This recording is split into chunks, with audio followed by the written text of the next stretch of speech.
Coming out here this morning, we saw a lot of ATVs out. It's a beautiful morning, and I know that that's a big part of the recreation in this valley. And off-road enthusiasts must be part of this process. In one of the other public lands bills that I've introduced, we have worked together and are hoping to create the Nellis Dunes off-highway vehicle recreation area. Similarly, we included in this first proposal the creation of an official off-highway vehicle trail. Like the other parts of the bill, the trail will be created with the local community. I also want to share with you that the proposal does not direct the federal government to close any existing roads, and in fact, it requires them to have to state, if they're going to close a trail, why they're doing that, for what period, and how they're mitigating if a trail is to be closed, which again is not something that we have today. They have the ability to go in and close a trail off today without giving us any input or any opportunity to know why. Next slide. All right, now this is the meat of the proposal. This is the Gold Butte National Conservation Area provision. One of the more interesting parts of the proposal is the creation of this conservation area. The conservation area would be comprised of 348,515 acres. This land is currently managed by the federal government, largely through the Bureau of Land Management. The bill creates, again, the creation of the conservation area.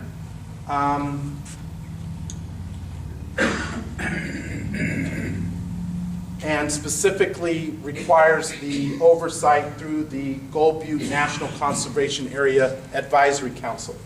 And as I mentioned before, there's at least one representative on this board for Moapa, another for Moapa Valley, another for Bunkerville, Mesquite, etc. So the details on the wilderness areas.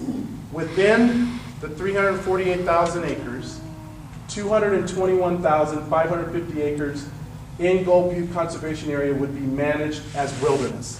That's the darker yellow that's in here in these areas. The darker yellow. Now, one of the things, this lists the various areas, the Virgin Peak Wilderness, the Black Ridge North Wilderness, the Bitter Ridge North Wilderness, the Bitter Ridge South Wilderness, Billy Goat Peak Wilderness, and the Milton Hills Wilderness, with the designated number of acres.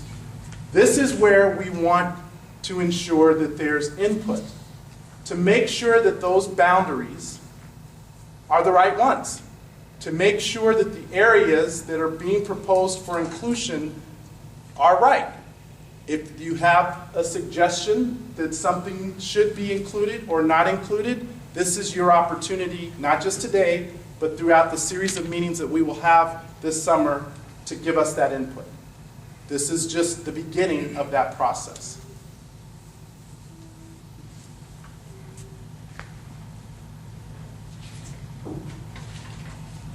The proposal as currently drafted, as I said, has 6 possible wilderness areas inside of the overall Gold Butte National Conservation Area. The proposal does not designate all of Gold Butte as wilderness, and the Bureau of Land Management's current map of the boundaries are actually drawn to keep access corridors to the region open. We want to ensure that this proposal keeps Gold Butte open to people for camping, for hunting, for visits to cultural and sites and religious purposes, and other important uses. We are looking to receive your input and feedback on this part of the proposal and determining the appropriate boundaries for wilderness areas all throughout the country works only with the expertise of the local community who know the area best. And I want to really hit on this point. So I've only been in Congress for 6 months and serving on the Natural Resources Committee. Communities that work together and that are open and who communicate respectfully concerns and who arrive at a consensus get stuff done for their local community in ways that benefit their communities. The legislation that I've seen move have only moved because the local community supports it. When there's division, when there's lack of consensus, when there's dispute, then nothing happens, and some of the benefits that could come either get delayed or don't happen at all. And so it's not my intention to do nothing. It's my intention between now and when this legislation comes up is to get your input to see where we can reach common agreement in the local community, and then to represent that agreement in the version of the bill. Next slide. This part of the bill I don't feel has been previously focused on appropriately. Like, I grew up going to Lake Mead as a kid, and preserving Lake Mead is as important a part of this legislation as the other elements. The Lake Mead National Recreation Area is a big part of this proposal. The Department of the Interior currently manages section of the Lake Mead National Recreation Area. That's the purple part over here.